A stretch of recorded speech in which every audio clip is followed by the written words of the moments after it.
Of from series में अब तक आपने देखा किस तरह रेडियो टावर बनने की खुशी है और हर कोई एक्साइटेड है इस टाउन को छोड़ने के लिए। बट अब देखते हैं टाउन छोड़ पाते हैं कि नहीं इस फाइनल एपिसोड में। ये है फ्रॉम सीरीज का सीजन 1 का एपिसोड नंबर 10, जो शुरू होता है जूली और ईथन के साथ।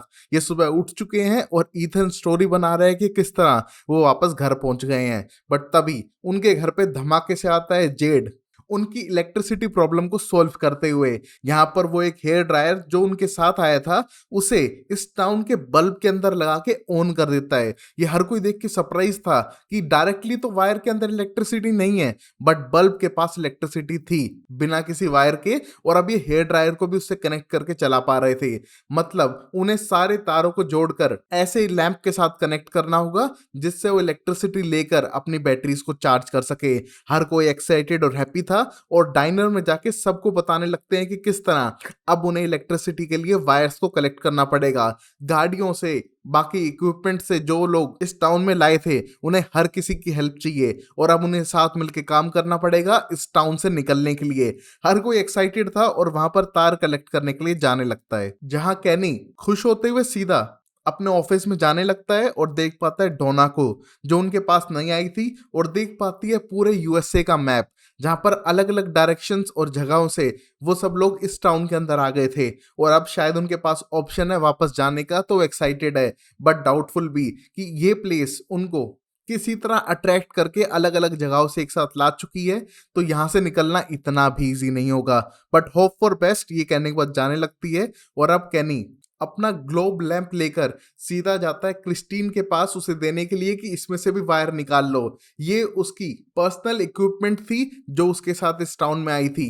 उसे वो यूज तो नहीं कर पा रहा था इस टाउन में, बट अपने पास रख रहा था जिससे कि उसकी यादें बनी रहे। यहाँ पर वो क्रिस्टीन को थोड़ा लाइक करता था और ये उसको इजहार भी कर देता है। बट तभी क्रिस्टीन का कहना था कि उसकी एक फियोंसे है और इस टाउन से निकलने के बाद शायद वो उसी के पास जाएगी। ये देख के कैनी का दिल टूट चुका था और ये बात क्रिस्टीन समझ चुकी है। कैनी उस सबको छोड़ के वहां से जाने लगता है और अब क्रिस्टीन को बुरा लगता है, पर वो क्या करे, वो अपने पार्टनर से लॉयल है। ओए, रियल लाइफ में ऐसा होता है क्या? हाँ हाँ गाइज, मैं समझ गया, बट थिंग इज कैनी एक अच्छा लड़का है तो लड़की उसे रिजेक्ट तो पक्का करेगी। बट फिर थोड़ी देर में क्रिस्टीन जाती है वापस कैनी के पास उससे माफी मांगने के लिए कि जो भी उसने कहा वो डायरेक्टली नहीं था। बट वो क्या करे, उसे पहले कैनी मिला ही नहीं। अगर मिलता तो वो उसे जरूर डेट करना पसंद करती। वो एक हम्बल और अच्छा इंसान है और अगर वो इस टाउन में फंसी रहेगी तो शायद उनकी दोस्ती आगे भी बढ़ सकती है। ये देख के कैनी की उम्मीदें जागने लगी थी और शायद अब इनकी दोस्ती हो जाए। चल झूठा। क्योंकि मुझे गाइस पर्सनली नहीं लगता है कि रेडियो पे कोई बोलेगा, क्योंकि ये सुपरनेचुरल टाउन इन्हें यहाँ से जल्दी से जाने नहीं देगा। और मैं इसलिए बोल रहा हूँ क्योंकि मैंने सीजन 2 और 3 दोनों देख लिए हैं। हाँ, ये कर लो पहले। और अब कंटिन्यू करते हैं टैबिथा की तरफ, जो खोदने के लिए और इक्विपमेंट्स ढूंढ रही थी जिसके लिए वो टॉम की हेल्प लेती है। यहाँ पर टॉम को भी लगता है कि वो टावर में बिलीव नहीं करता है क्योंकि वो भी उन विजनरीज में से एक था जब इस टाउन में आया था। बट एट द एंड वो सारे विजनरीज उसके बारे में एंड अप करते हैं दारू पीते हुए। ये देख के टैबिथा उससे कोई भी इंस्पिरेशन ना लेते हुए सीधा खोदने के लिए इक्विपमेंट्स लेती है और जाने लगती है सीधा कॉलोनी हाउस की तरफ, जहां पर काम तो शुरू हो चुका है। बट एलिस फातिमा को बाहर लेकर जाता है एक कोने में और बताता है कि इस प्लेस पे उसने पहली बार फातिमा को देखा था, तभी से उसकी लाइफ चेंज हो गई और अब वो उसे प्रपोज करना चाहता है कि इस दुनिया में रहे या फिर रियल वर्ल्ड में वो फातिमा को ही अपना पार्टनर बनाना चाहता है। ये देख के फातिमा बहुत ज्यादा एक्साइटेड और खुश थी और तभी बोलने लगती है कि शायद बॉयड को ये सुन के बहुत खुशी होगी। दोनों इमोशनली किस करने लगते हैं और प्रपोजल को एक्सेप्ट करते हैं कि भैया दुनिया में चाहे कोई मरे इनका रोमांस फुल चलना चाहिए। बात तो सही है। वहीं धीरे धीरे टावर लगाने लगते हैं कॉलोनी हाउस के ऊपर और यहाँ पर ईथन भी हेल्प कर रहा है जिम की और बताने लगता है कि काश विक्टर भी यहाँ पर होता, उसे भी ये सब देख के बहुत ज्यादा खुशी होती और वो भी इस क्वेस्ट का एक पार्ट है इस पूरी मिस्ट्री को सॉल्व करने के लिए। यहाँ पर जिम अप्रिशिएट करता है ईथन के अच्छे थॉट्स को, बट यहाँ पर किसी को परवाह नहीं है कि विक्टर इतने दिन से गायब है तो कहाँ पर होगा। तभी जेड जो सबसे रूड बिहेव कर रहा था, सीधा जाता है टाउन की तरफ और टियांग चैन को मिलता है, जहां पर वो इमोशनल थी अपने हस्बैंड को खोने के लिए और उसे लग रहा है कि शायद अब वो रियल वर्ल्ड में चली जाएगी, बट उसका हस्बैंड अब उसके साथ नहीं है। इसको देख के वो इमोशनल हो रही थी और पहली बार जेड उसके इमोशन समझ पा रहा है। यहाँ पर उसके साथ इमोशनल होते हुए बताने लगता है कि बचपन में उसकी दादी ने उसे पाला था।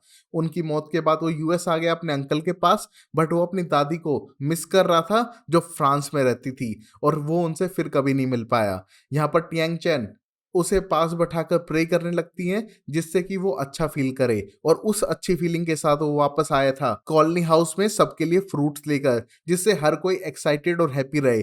ये देख के जिम भी खुश है कि चलो जेड थोड़ा बेटर बिहेव कर रहा है दूसरों के साथ में।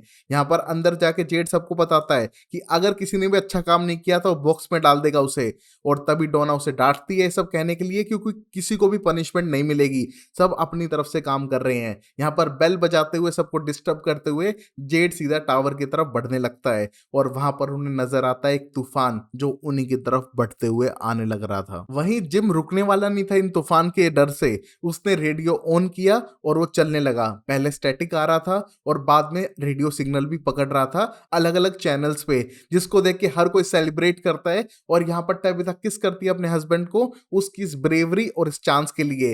हाँ ये कर लो पहले।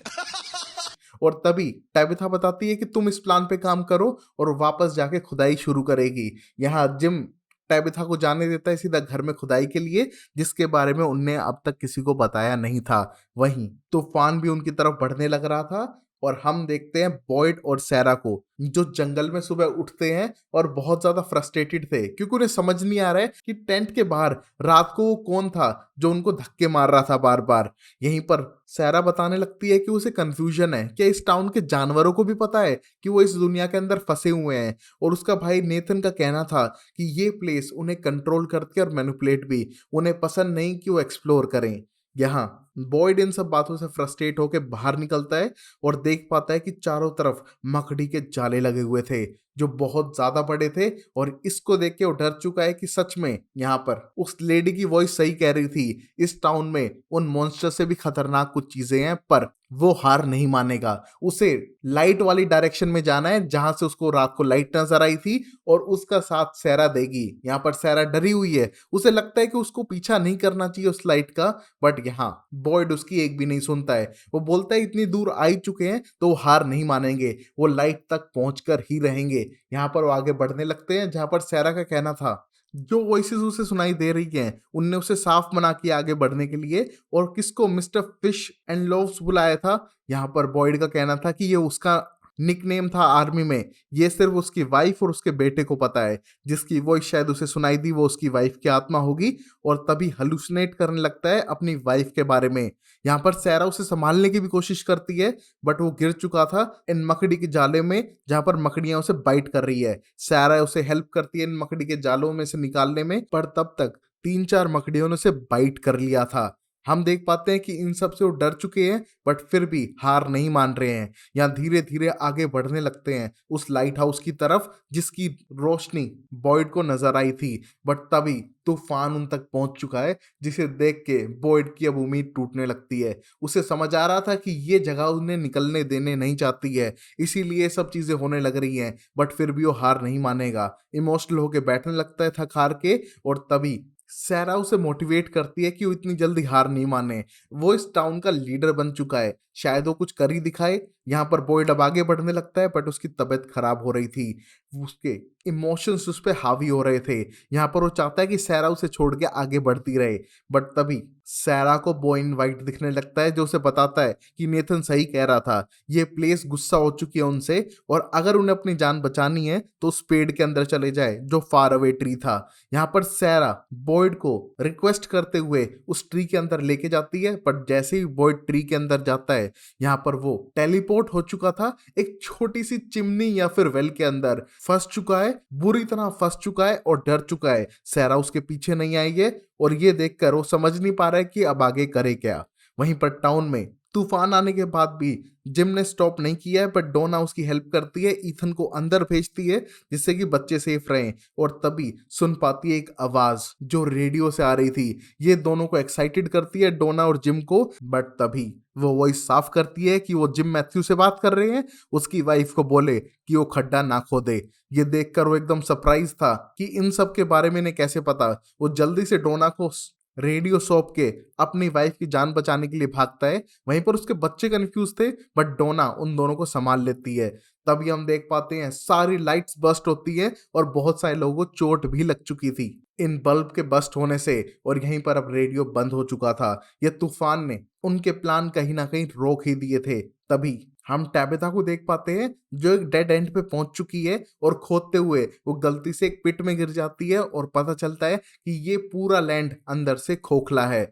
यहाँ वो वायर के एंड को देख पा रही थी जो कहीं भी नहीं मिलते हैं, मतलब ये इलेक्ट्रिसिटी किसी अननोन प्लेस से ही आने लग रही थी। और तभी उसे नजर आता है विक्टर, जो इन गुफाओं के अंदर उसे ढूंढ लेता है और बताता है कि किस तरह बॉय इन वाइट ने उसे भेजा है। उसे पता है कि वो आने वाली थी और वो उसी का वेट कर रहा है। यहाँ पर वो दोनों वहां से निकलने लगते हैं क्योंकि धीरे धीरे वो पूरी प्लेस ढह के गिर रही थी। और घर के ऊपर हम देख पाते हैं जिम को, जो पहुंच कर देखता है कि धीरे धीरे वो पूरा होल बंद हो चुका है सामान के गिरने से। मतलब शायद टैबिथा इसी के अंदर है या फिर टपक चुकी है जिम के हिसाब से, बट हमें पता है गाइस कि वो जिंदा है। बट हम देखते हैं कि ये प्लेस कौन सी है। यहाँ पर पीछे कुछ इमेजेस बनी हुई है, उसके बारे में हम थ्योरी वीडियो में बात करेंगे और जानेंगे अगले एपिसोड में होता है क्या। क्योंकि एंडिंग में हम देखते हैं एक बस को जो इस टाउन में पहुंच चुकी है, मतलब नए लोग आ चुके हैं और उन्हें इस सिचुएशन में संभालना, जब बॉयड यहाँ पर नहीं है, कैसे हैंडल करते हैं देखते हैं अगले सीजन में। तब तक के लिए take care, bye bye, sayonara and Tata.